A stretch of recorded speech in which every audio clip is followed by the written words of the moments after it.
Good morning dear students. बच्चों, आज हम कृतिका पुस्तक पाठ 4 माटी वाली पढ़ेंगे। इस कहानी के लेखक विद्यासागर नौटियाल हैं। विद्यासागर नौटियाल का जन्म टिहरी गढ़वाल, जो कि उत्तरांचल में स्थित है, वहाँ हुआ है। बच्चों, इस कहानी में उन्होंने विस्थापन की समस्या को बखूबी दिखाया है, उसका चित्रण किया है। इस कहानी में टिहरी बांध के कारण विस्थापित हुए लोगों की समस्या का मार्मिक वर्णन किया गया है। जब टिहरी बांध बनने वाला था, तो वहाँ जो लोग रहते थे, उस एरिया में, उस क्षेत्र में आने वाले लोगों को वहाँ से उस गांव को, उस जगह को खाली करवाने के लिए सरकारी आदेश आ गए। और उन आदेशों की पालना करने के लिए जिन लोगों के पास पैसा था, ज़मीन के कागजात थे, वे लोग तो परेशान नहीं थे। क्योंकि बेटा, पहले विस्थापन समझिए। विस्थापन क्या है? बच्चों, जब कोई भी क्षेत्र जिस पर सरकार या तो वो खरीदना चाहती है, या वो अपना अधिकार जमा लेती है, या वहाँ पर कोई बांध वगैरह या कोई अन्य इमारत का निर्माण करना होता है, तो सरकार उस क्षेत्र में, उस सरकारी ज़मीन में, उस एरिया में आने वाली ज़मीन का मूल्य, जो लागत मूल्य है, उसमें रहने वाले निवासियों को प्रदान कर देती है। या तो उन्हें पैसा दे देती है, या फिर उसके बदले कोई ऐसा स्थान दे देती है जहाँ पर वे लोग पुनर्निवास कर सकते हैं, पुनर्निर्माण करके रह सकते हैं। लेकिन कुछ ऐसे गरीब तबके के लोग जो मजदूरी करते हैं, जिनकी आर्थिक स्थिति बहुत कमज़ोर है, ऐसे लोगों के लिए समस्या बन जाती है।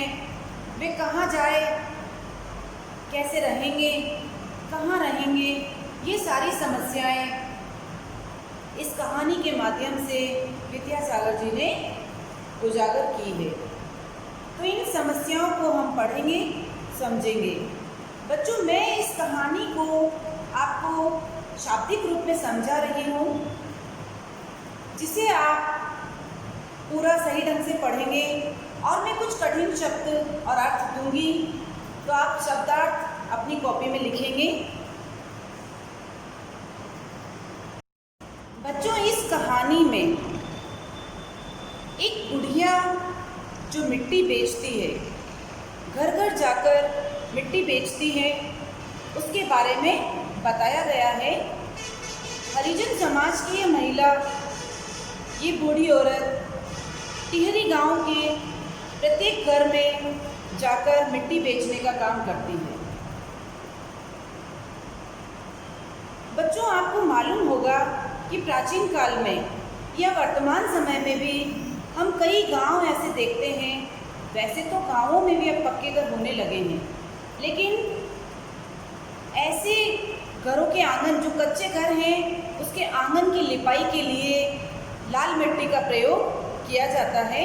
उसमें गोबर और कई सारी चीज़ें मिलाकर आंगन को पक्का किया जाता है। और अभी हम वर्तमान समय में हम देखते हैं, हमारे घरों में जब दीपावली का समय होता है, इस त्योहार पर लाल मिट्टी, धनतेरस के दिन लाल मिट्टी घर पर लाई जाती है। तो ये वही मिट्टी है जो घरों के आंगन को लीपने के काम में आती है। और इससे चूल्हा वगैरह लीप के और सफाई और स्वच्छता की जाती है। तो ये बुढ़िया घर घर जाकर लाल मिट्टी बेचने का कार्य करती हैं। तो इसे पूरे गांव के सभी लोग जानने लगते हैं, क्योंकि एकमात्र यही बुढ़िया है जो मिट्टी बेचने का कार्य करती है। एक बार ये बुढ़िया किसी ठकुराइन के घर जाती है, वहाँ इसे बुलाया जाता है मिट्टी देने के लिए। वो जाकर बैठ जाती है, मिट्टी निकालकर कोने में डाल देती हैं। तो ठकुराइन कहती है कि बुढ़िया तुम बहुत नसीब वाली हो, बहुत अच्छे समय पर आई हो। ऐसा क्यों कहा? क्योंकि उस समय ठकुराइन के घर में खाना बन रहा था और चाय बनाने के लिए रखी थी उसने। तो वह कहती है कि ठहरो, मैं तुम्हारे लिए चाय लेकर आ रही हूँ। उससे पहले वह उसे 2 रोटी देती है। तो बुढ़िया इधर उधर देखती है कि कोई देख तो नहीं रहा है, और उसमें से एक रोटी चुपचाप से एक फटा हुआ सा कपड़ा था उसमें बांध लेती है। और जब पीतल के गिलास में उसे चाय दी जाती है तो वह चाय और रोटी खाने लगती है, रोटी चाय के साथ खाती है। क्योंकि ठकुराइन कहती है कि देखो अभी तो सब्जी बनी नहीं है और रात की भी रखी हुई नहीं है, इसलिए तुम्हें चाय के साथ ही रोटी खानी पड़ेगी। तो बुढ़िया कहती है कि मालकिन मुझे कोई आपत्ति नहीं है, मैं चाय के साथ रोटी तो खा लूँगी आराम से। क्योंकि देखिए भूख बहुत, मतलब जो भूखा इंसान होता है ना, उसके लिए उस रोटी और चाय की कीमत क्या होगी आप शायद अंदाज़ा नहीं लगा सकते। क्योंकि हम सभी बहुत संपन्न परिवार से ताल्लुक़ रखते हैं, लेकिन ये बुढ़िया बहुत ही गरीब थी, बहुत निर्धन परिवार की थी। तो इसके लिए वो रोटी मिल जाना ही बहुत था। तो एक रोटी तो वह छिपा देती है कपड़े में और दूसरी रोटी वह चाय के साथ खा लेती है। इतने में पड़ोस में रहने वाली एक छोटी सी लड़की आती है और उसे कहती है कि माँ ने तुम्हें घर पर बुलाया है। तो बुढ़िया वहाँ से निपटने के बाद वहाँ चली जाती है। वहाँ उसे फिर 2-3 रोटी मिलती है। उन रोटियों को वह, क्योंकि एक रोटी वह खा चुकी थी, तो उन रोटियों को वह फिर कपड़े में छिपा लेती है और मिट्टी देकर चली जाती है। इस प्रकार वह अपनी दैनिक दिनचर्या प्रतिदिन यही कार्य करती है और सुबह से उठती है, मिट्टी खोदती है, अपने एक जो बर्तन फिक्स था उसका एक कनस्तर जैसा डिब्बा था, उसके अंदर मिट्टी भरती है और घर घर में जाकर मिट्टी बेचती है। और उससे जो पैसा या रोटी या जो कुछ भी उसे मिलता था उससे वह अपना भरण पोषण करती थी। उस बुढ़िया का पति बीमार था तो वह कोई कार्य नहीं कर सकता था, इसलिए घर खर्च चलाना बुढ़िया का ही काम था।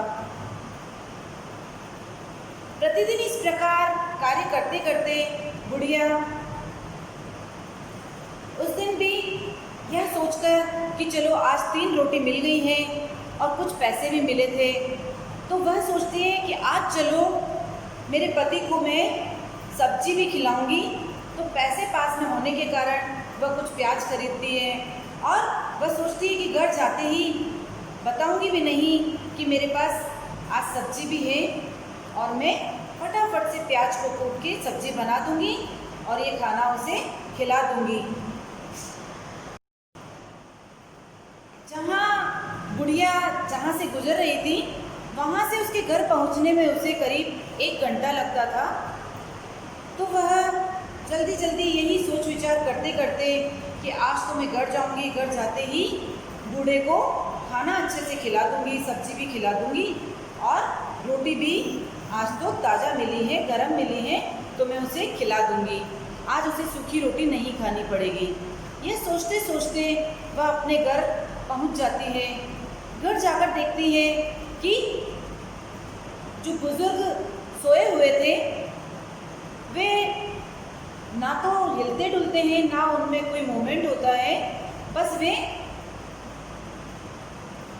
ऐसे ही स्थिर लेटे हुए रहते हैं। तो बुढ़िया एकदम चौंक जाती है। जब पास जाकर छूती है तो क्या देखती है कि बूढ़े के प्राण निकल गए, यानी उसकी देह खत्म हो गई, शरीर से प्राण निकल गए। बुढ़िया बहुत दुखी होती है।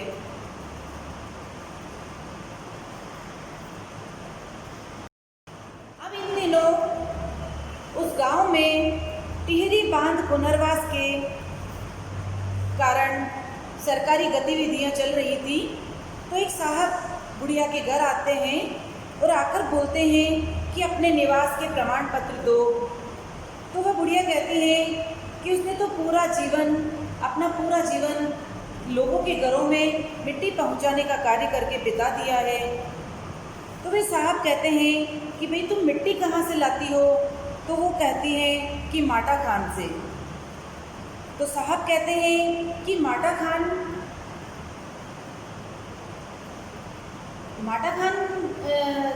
लिख देने से या वहाँ का कोई तुम्हारे पास पेपर है क्या?